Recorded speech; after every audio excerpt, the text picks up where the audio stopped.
Sabi po dito, 90% po ng mga bumibili, cash po yung binabayad.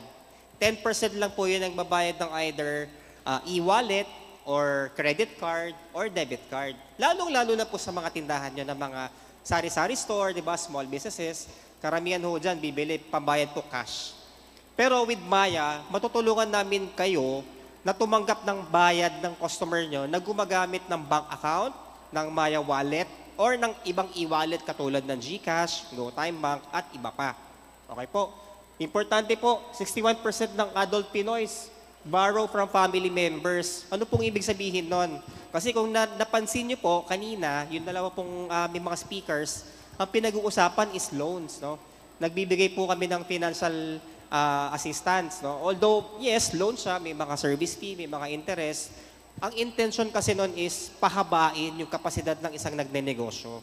Alam naman namin, may mga pera kayo, di ba? Pero gusto namin, magkaroon kayo ng pagkakataon na mag-expand, palaguin yung negosyo na meron pa ho kayo. Sa tulong po naming tatlo, SB Corp, si Cebu CFI, tsaka po si Maya. Okay po? So sa next